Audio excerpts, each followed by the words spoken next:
Bismillahirrahmanirrahim. Assalamualaikum warahmatullahi wabarakatuh. Salam sejahtera untuk kita semua.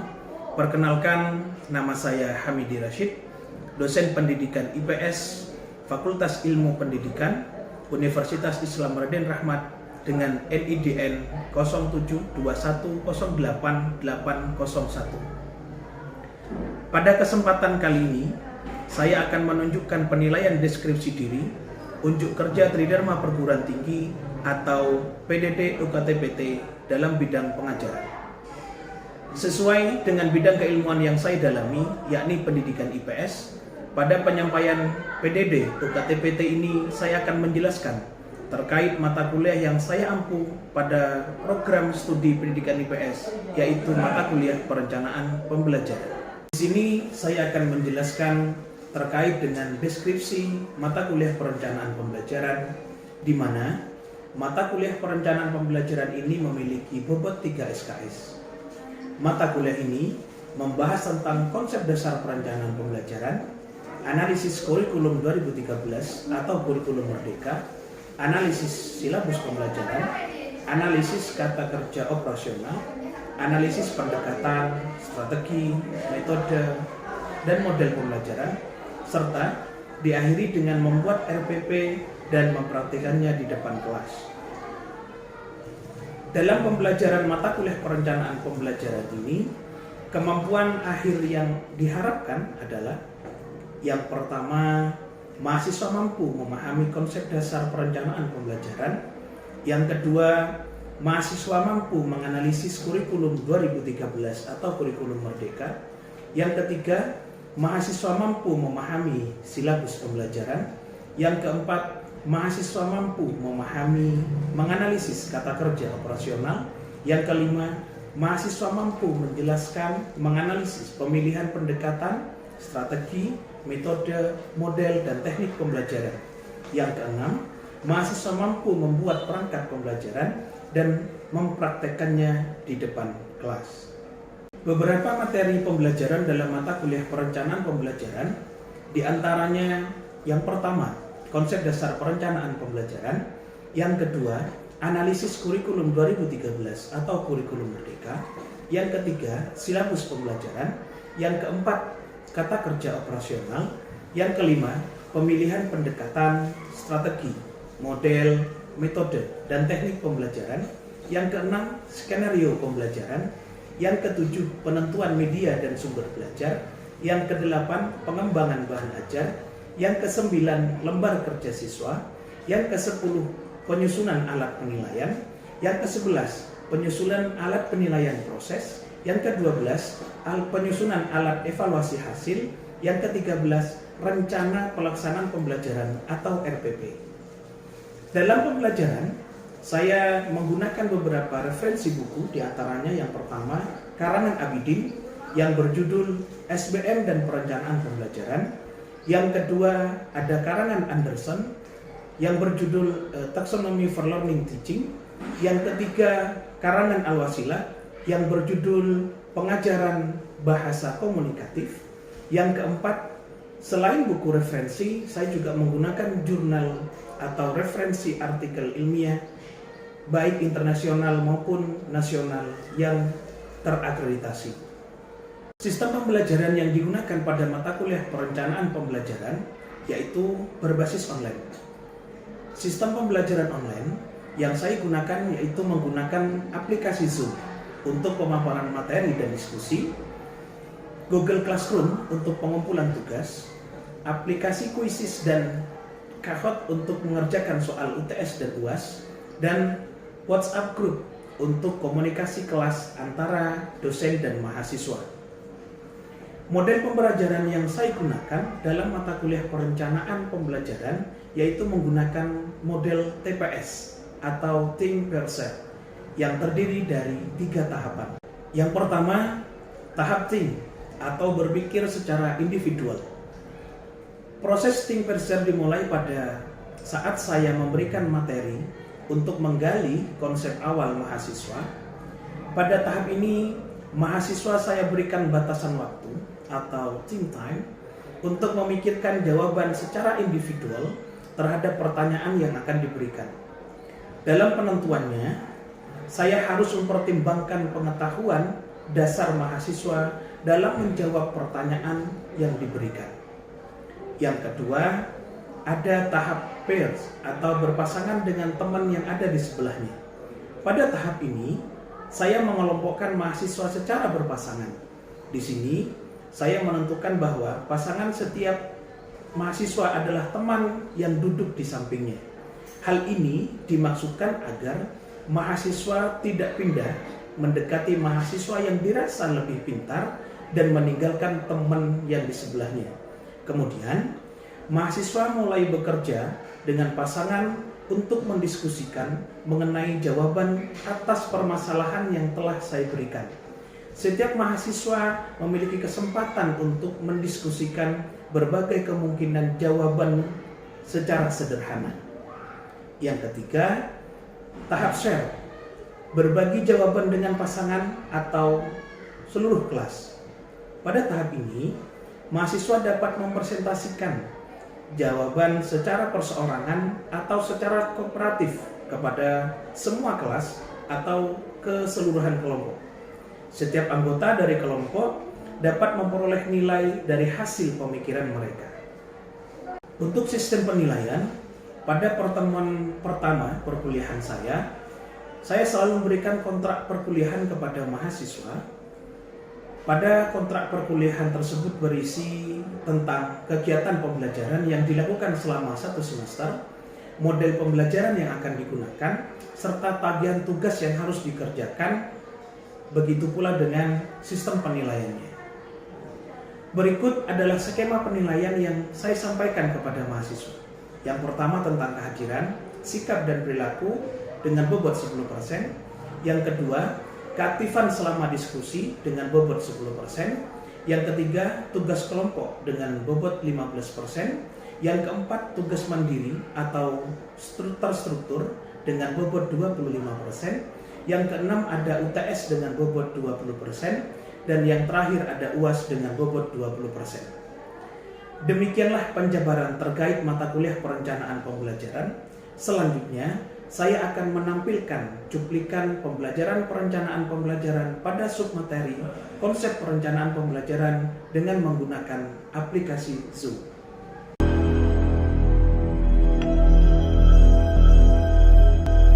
Bismillahirrahmanirrahim. Assalamualaikum warahmatullahi wabarakatuh.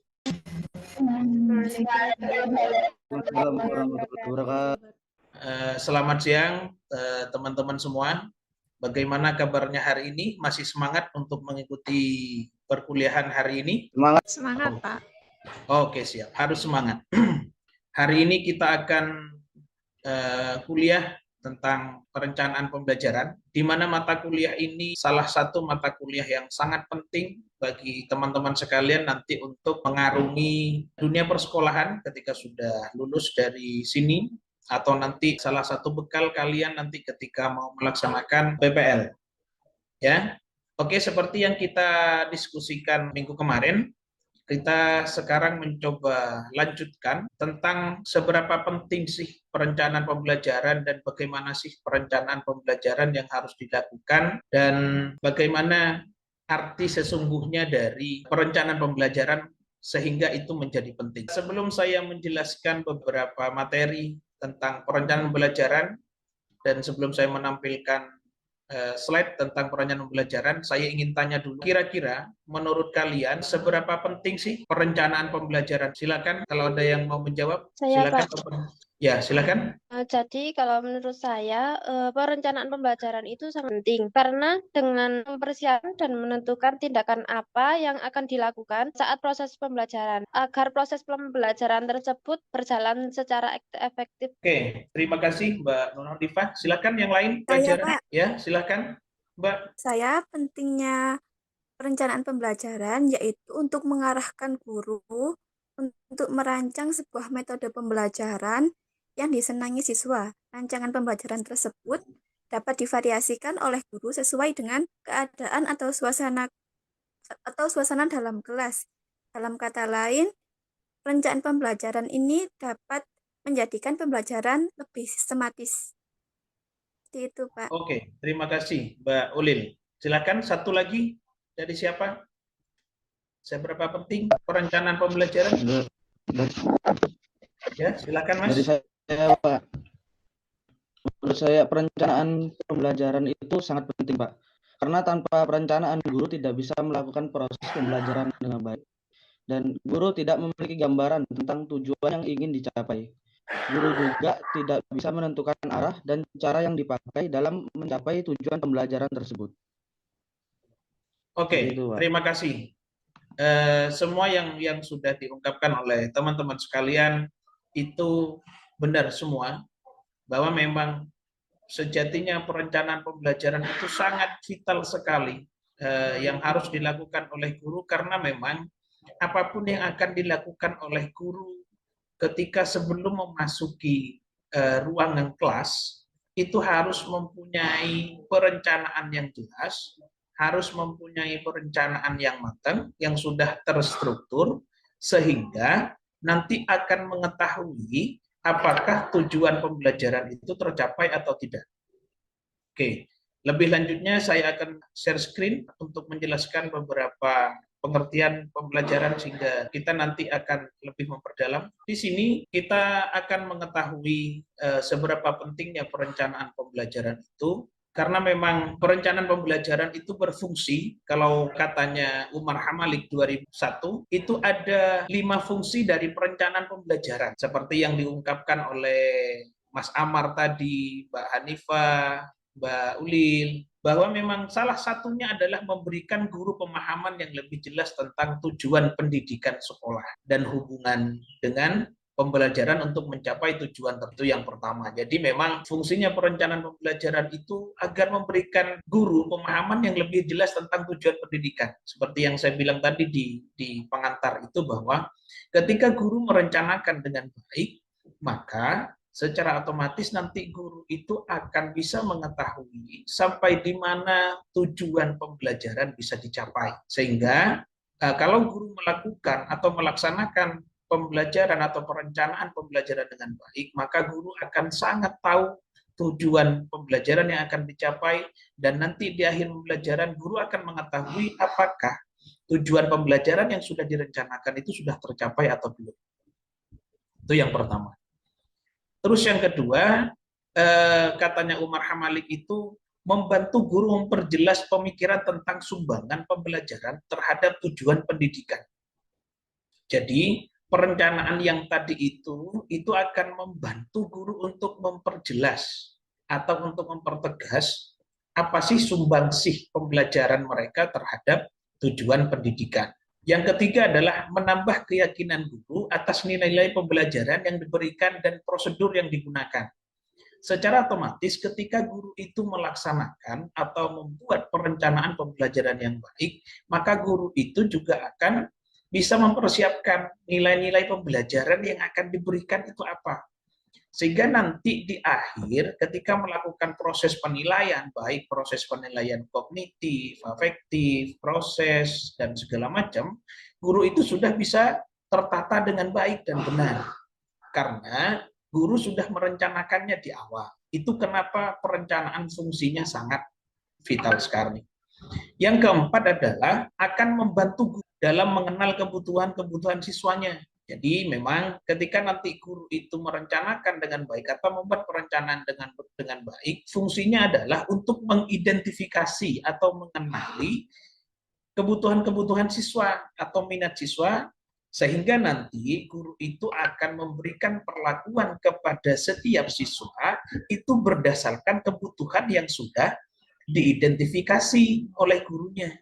Nah, itu hebatnya kenapa harus menggunakan atau membuat perencanaan pembelajaran yang baik. Dan yang terakhir, fungsi perencanaan pembelajaran itu nanti akan membantu guru memelihara kegairahan mengajar dan senantiasa memberikan bahan-bahan yang update pada siswa. Ya, sehingga nanti kalau guru-guru membuat perencanaan yang baik, maka guru itu kan akan mengetahui, oh, ketika misalkan di dalam minggu ini menggunakan media ini, menggunakan metode ini dalam mengajar, itu kurang cocok karena kondisi siswanya dan segala macam, sehingga guru itu bisa lebih memilih bahan-bahan pembelajaran yang lebih update kepada siswa yang memang sesuai dengan kebutuhan-kebutuhan siswa.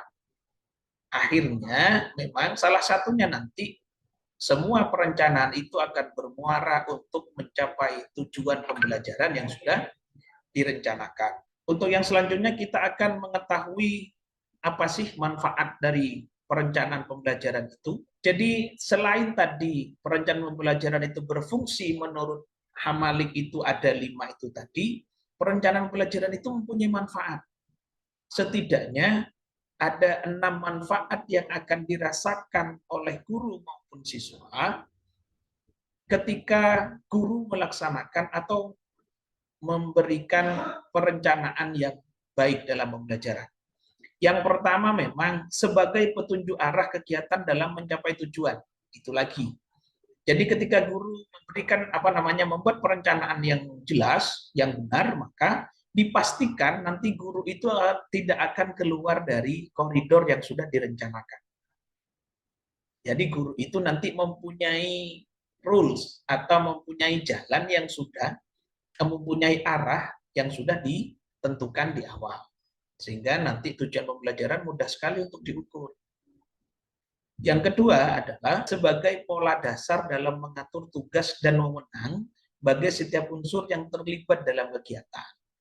Misalkan nanti di dalam perencanaan pembelajaran, guru itu akan membagi kelompok kecil, akan membagi kelompok besar, dan segala macam. Itu bisa menjadi acuan dasar untuk mengatur proses jalannya pembelajaran. Yang ketiga, sebagai pedoman kerja bagi setiap unsur, baik unsur guru maupun unsur murid. Nah, sehingga nanti kalau guru sudah melaksanakan perencanaan pembelajaran yang baik, sudah ngerti tupoksinya masing-masing. Jadi guru itu fungsinya sebagai apa, nanti siswa sebagai apa. Misalkan kalau nanti dibagi kelompok, kelompoknya akan ngapain. Nah, itu fungsinya adanya perencanaan itu di situ. Dan yang selanjutnya adalah sebagai alat ukur efektif tidaknya suatu pekerjaan, sehingga setiap saat diketahui ketepatan dan kelambatan kerjanya. Nah, ini yang paling penting.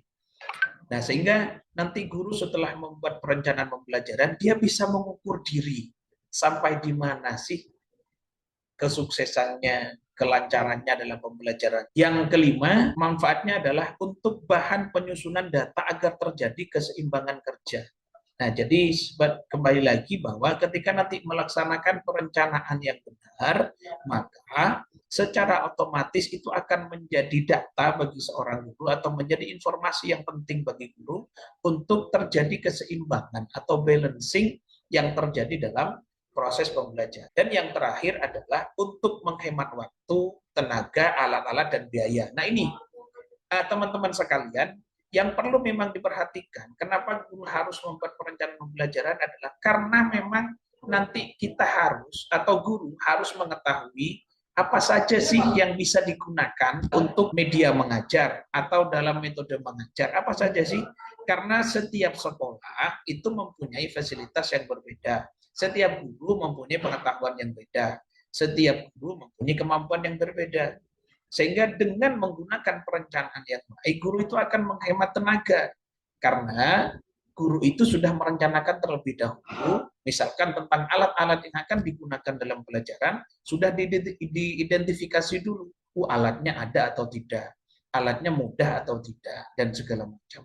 Sehingga nanti proses pembelajaran itu tidak akan menemui kendala yang tidak diharapkan oleh. Dari beberapa penjelasan yang sudah saya jelaskan barusan bagaimana jenis maupun manfaat dari perencanaan pembelajaran itu, silahkan kalian berbagi kelompok untuk mendiskusikan. Pertanyaan saya adalah, kalian itu pernah mengalami melihat sendiri ada satu sekolah yang memang gurunya tidak membuat perangkat pembelajaran. Itu seperti apa sih? Nanti kalau yang membuat itu seperti apa, yang nggak membuat seperti, dan segala macam. Silakan didiskusikan, saya akan kasih waktu. Habis ini akan saya panggil untuk mendiskusikan apa hasil dari diskusi kalian dengan teman kelompoknya kalian. Oke, jadi saya rasa sudah selesai didiskusikan. Silakan siapa yang ingin memaparkan hasil diskusinya dengan pasangannya tentang permasalahan yang sudah saya katakan tadi. Silakan. Iya Pak, mungkin dari kelompok saya dulu. Silakan Mbak Hanifah, bagaimana hasil diskusi sampean dengan Mbak Ulil yang sampean ketahui tentang permasalahan yang saya ungkapkan tadi? Jadi setelah kelompok kami melakukan observasi, jadi kami melakukan observasi di SMP Negeri 1 Bantur. Jadi di sana kami menemukan bahwa guru itu selalu memperbarui RPP sesuai dengan per semester gitu Pak. Jadi setiap pergantian semester itu sudah diperbarui. Jadi sebelum masuk semester baru itu semua guru diwajibkan untuk memperbarui RPP sesuai dengan keadaan yang ada di lingkungan dan juga yang sesuai dengan kemampuan para siswa. Dan sekolah ini pun selalu mengikuti perubahan kurikulum yang ada. Seperti contoh kemarin yang terbaru adanya kurikulum Merdeka. Di sana Dewan Guru itu mengadakan workshop dan mendatangkan pemateri sehingga guru-guru di sana itu dapat memahami dan juga mengikuti alurnya kurikulum yang terbaru tersebut.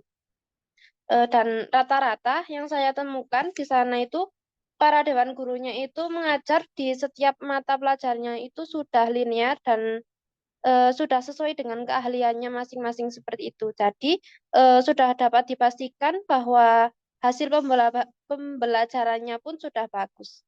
Mungkin akan ditambahkan oleh Mbak Ulil. Ya, saya lanjutkan. Dan di SMPN Negeri 1 Bantul ini menggunakan perangkat pembelajaran meliputi LCD proyektor, LKS, modul ajar, teks pembelajaran, video pembelajaran yang sesuai dengan materi yang diajarkan atau sesuai dengan isu-isu yang malah dibicarakan. Dan juga menggunakan metode pembelajaran seperti poster dan lainnya. Itu Pak, dari diskusi dan observasi yang kami lakukan kemarin di SMPN 1 Bantul. Terima kasih. Oke, terima kasih. Silakan pasangan yang lain. Oke Pak, nama saya Fikri Nurrosikan. Saya akan mempresentasikan observasi dari saya datangi di SMP Darul Falah Pakai Saji Pak, yang mana ternyata di SMP tersebut karena keadaan dan lingkungannya sangat terpelosok, di SMP tersebut tidak memakai perangkat pembelajaran Pak, yang mana dan guru-gurunya pun masih bukan ahli profesi, yang ternyata masih berpendidikannya belum sarjana seperti itu Pak. Dan akibatnya yang saya observasi kemarin itu pembelajaran di SMP Darul Falah Pakai Saji ini Pak, pembelajarannya itu tidak sistematis sehingga guru itu tujuan untuk alur pembelajarannya itu tidak sesuai gitu Pak. Lebih banyak ceritanya daripada pembelajaran yang diberikan kepada siswanya. Nah, sehingga tidak efisien dan tujuannya itu tidak sesuai dengan pembelajaran tersebut. Yang kedua itu analisis pembelajarannya itu tidak sesuai, Pak. Andai kata kita kan di pembelajaran IPS, bahwa beliau itu memberikan pembelajarannya itu juga tidak sesuai dengan gambaran apa yang dilakukan dengan tujuan yang di IPS itu tersebut, Pak. Bahkan melantur kemana-mana, tidak sesuai dengan tujuannya. Yang ketiga itu, Pak, penyampaian materinya itu juga tidak sesuai dengan pembelajarannya. Dan pola pembelajarannya itu sangat tidak baik. Ya mungkin karena tidak memakai perangkat pembelajaran dan RPP tersebut, maka guru tersebut hanya asal-asalan memberikan pembelajaran seperti itu, Pak. Sehingga untuk ketepatan waktu dan tenaganya itu sangat terbuang sia-sia, sehingga siswa pun untuk malas untuk belajar dan banyak yang ngantuk dan juga tidak semangat untuk belajar gitu, Pak. Sehingga peserta didik itu sangat tidak rileks gitu loh, Pak. Dan bosan untuk mendengarkan apa yang dijelaskan oleh guru-guru tersebut. Seperti itu, Pak. Mungkin akan diperkuatkan lagi dengan kelompok saya, Mbak Haura. Baik, jadi akibat dari ketidakefektifan itu yang seharusnya para murid-murid mendapatkan ilmu yang sesuai, jadi itu terganggu, Pak. Seperti begini, kan seharusnya kita sudah mencapai pembelajaran di semester ini. Nah, mereka tertinggal deh karena dari kelalaian guru, jadi mereka tidak keefektifan dari guru. Jadi guru itu hanya mengajar, ya sudah mengajar saja gitu. Jadi, seperti murid-murid itu berantakan gitu. Ya mereka hanya sekolah, ya sudah gitu. Orang gurunya juga begitu, jadi kita juga pun yang, dari murid-murid itu seperti malas gitu, Pak. Gitu dari kelompok kami. Oke, terima kasih. Oke, jadi dari semua pemaparan hasil diskusi teman-teman itu memang beberapa kondisi real di lapangan yang terjadi. Sehingga memang kalau sudah bisa dirasakan sebenarnya dari sejak dini kalau guru tidak menggunakan perencanaan pembelajaran dengan baik, apalagi tadi dari hasil observasi teman-teman itu, dari hasil analisisnya juga menemukan beberapa guru yang tidak linear dengan mata pelajaran yang diajarkan. Nah, itu akan bertambahan lagi. Ya. Ini permasalahan yang pertama tentang perencanaan pembelajaran itu sudah menjadi PR sendiri, apalagi nanti dilakukan oleh orang yang tidak memenuhi keilmuannya. Nah, itu nanti permasalahan itu akan berbeda sekali. Ya. Sehingga nanti memang dirasakan atau tidak, dilakukan atau tidak, sekolah atau guru yang melaksanakan perencanaan pembelajaran dengan baik akan mudah mengukur tujuan pembelajaran. Ya. Sehingga nanti siswa itu juga akan merasa pembelajarannya itu hidup, sehingga proses belajar mengajar itu akan terjadi dengan baik, akan terjalin dengan baik, sehingga nanti harapannya adalah memang pada kurikulum yang terbaru hari ini, kurikulum 2013 atau kurikulum Merdeka, itu semua pembelajaran itu berpusat kepada peserta didik atau kepada siswa. Jadi bisa dibayangkan bagaimana terjadinya proses pembelajaran ketika guru tidak membuat perencanaan yang baik, apalagi tidak dibarengi dengan penggunaan alat-alat atau media-media yang terkini. Oke, jadi sekali lagi saya bilang bahwa perencanaan pembelajaran itu sangat vital sekali dan harus dilakukan oleh guru agar guru dapat mengukur pembelajaran dengan baik dan dapat mengetahui apakah tujuan pembelajarannya sudah tercapai atau tidak. Itu fungsi yang paling utama dari pembelajaran. Nah, oke. Untuk pertemuan hari ini saya kira cukup. Mohon maaf kurang lebihnya.